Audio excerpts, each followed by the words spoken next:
Hey everybody. So, been working on shooting this longbow for about 3 weeks, and you'll have to pardon the construction noise happening behind us. I've gotten really accurate with it. It's pretty uncommon that I miss the target now.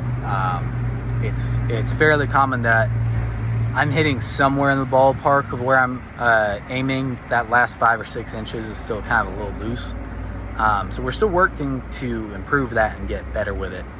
But I realized, just based off of this being kind of a 47-pound draw weight of a bow, and it's not generating a ton of power, and then the accuracy just kind of dropping off a cliff after about 15-16 yards, I think hunting with it's going to be very doable.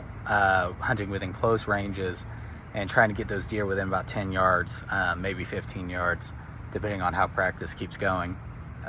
10 yards is, I'm smoking bullseyes. But I decided that I wasn't going to do the flint arrowheads on this bow. I think that's going to be a next year. I'm going to get more poundage. Flies. I'm going to get more poundage and get a little bit heavier of a bow. And this year I'm going to hunt with this instead. So I'm going to use a modern arrow, still long 4-inch feather synthetic fletchings, but I'm going to use this arrow, which has a 100 grain insert and 150 grain Magnus single bevel broadhead. This is cutting really well. It's hitting really hard and getting that extra penetration and still doing a lot of damage. So going with a more modern arrow setup and just using the traditional bow, and then hopefully next year kind of advancing things to where I can use a traditional bow and a traditional broadhead. So here we go. I'm going to shoot this Magnus.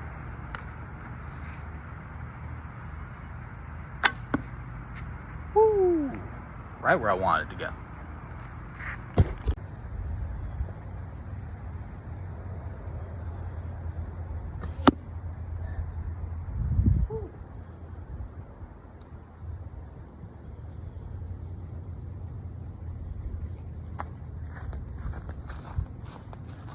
So these Magnus broadheads, this one has hit the target quite a few times, as well as hit the dirt a couple times, and it's still very sharp.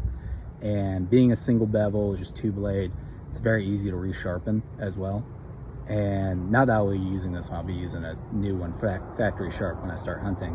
But they just fly incredibly accurately, and I'm thinking honestly about transitioning them to my compound setup, just because of the performance I've been seeing out here.